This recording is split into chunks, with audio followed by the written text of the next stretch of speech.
ಇಂದು ನಾನು ಮರ್ನಾಳೆ ಪಂಚಾಯಿತಿ ವ್ಯಾಪ್ತಿಯ ರೈಸ್ ಮಿಲ್ಗಳ ದೌರ್ಜನ್ಯದ ವಿರುದ್ಧ ಮಾತನಾಡುತ್ತಿದ್ದೇನೆ.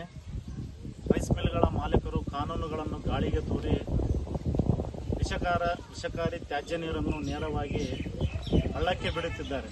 ಇದರಿಂದ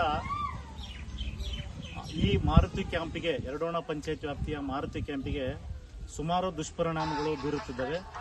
ಅದರಲ್ಲಿ ಮೊದಲನೇದಾಗಿ ಪರಿಸರ ಮಾಲಿನ್ಯ ಆಗುತ್ತಿದೆ. ಪರಿಸರ ಮಾಲಿನ್ಯ ಯಾವ ರೀತಿ ಆಗುತ್ತದೆ ಅಂದರೆ, ಇಲ್ಲಿ ದುರ್ವಾಸನೆ, ಅಂದರೆ ವಿಷಕಾರಿ ತ್ಯಾಜ್ಯ ನೀರು ನೇರವಾಗಿ ಹೋಗೋದರಿಂದ ಇಲ್ಲಿ ದುರ್ವಾಸನೆ ಬೀರುತ್ತಿದ್ದು ಎಲ್ಲ ರೀತಿಯ ಸಮಸ್ಯೆ ಈ ವಾಸನೆಯಿಂದ ಹರಡುತ್ತಿದೆ.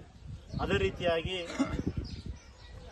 ಆರೋಗ್ಯದ ಸಮಸ್ಯೆ ಯಾವ ರೀತಿ ಬೀರುತ್ತೆ ಅಂದರೆ, ನಮ್ಮ ಯರಡೋಣ ಪಂಚಾಯತ್ ವ್ಯಾಪ್ತಿಯ ಮಾರುತಿ ಕ್ಯಾಂಪಿಗೆ ಚರ್ಮದ ರೋಗ ಹಾಗೂ ಸಾಂಕ್ರಾಮಿಕ ರೋಗಗಳು ಹಾಗೂ ಸೊಳ್ಳೆಗಳು ವಿಪರೀತವಾಗಿ ಕಚ್ಚುವುದರಿಂದ ಬೇರೆ ಬೇರೆ ರೀತಿಯ ಮಲೇರಿಯಾ ಹಾಗೂ ಬೇರೆ ಬೇರೆ ಸಮಸ್ಯೆಗಳು ಕಾಡುತ್ತಿವೆ.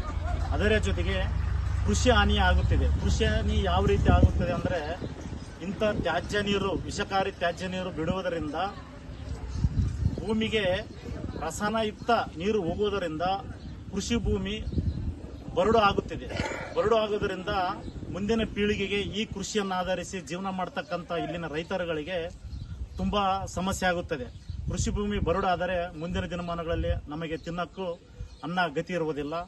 ಇಂಥ ಕಾನೂನುಗಳನ್ನು ಗಾಳಿಗೆ ತೂರಿ ಮತ್ತು ದೌರ್ಜನ್ಯ ಸಿಗುತ್ತಿರುವ ಮರ್ನಾಳೆ ಪಂಚಾಯತ್ ವ್ಯಾಪ್ತಿ ಎಲ್ಲ ರೈಸ್ ಮಿಲ್ಗಳ ವಿರುದ್ಧ ನಾನು ಒಂದು ಆಗ್ರಹ ಮಾಡುತ್ತೇನೆ. ಏನಪ್ಪಾ ಅಂದರೆ, ಕರ್ನಾಟಕ ರಾಜ್ಯ ಪರಿಸರ ಮಾಲಿನ್ಯ ನಿಯಂತ್ರಣ ಮಂಡಳಿಯವರಿಗೆ ಹಾಗೂ ಜಿಲ್ಲಾಧಿಕಾರಿಗಳಿಗೆ, ಜೊತೆಗೆ ತಹಶೀಲ್ದಾರ್ ಅವರಿಗೆ ಮತ್ತು ಪಂಚಾಯತ್ ರಾಜ್ ಕಾರ್ಯನಿರ್ವಾಹಕ ಅಧಿಕಾರಿಗಳಿಗೆ, ಕೊನೆಯದಾಗಿ PDOಗಳಿಗೆ ಮನವಿ ಮಾಡೋದಿಷ್ಟೇ, ತುರ್ತಾಗಿ ಇವರ ವಿರುದ್ಧ ಕಠಿಣ ಕ್ರಮ ಕೈಗೊಂಡು ಇಲ್ಲಿನ ಜನರಿಗೆ ವಾಸಿಸಲು ಯೋಗ್ಯವಾದ ಪರಿಸರ ಒಂದು ಸೃಷ್ಟಿ ಮಾಡಬೇಕು.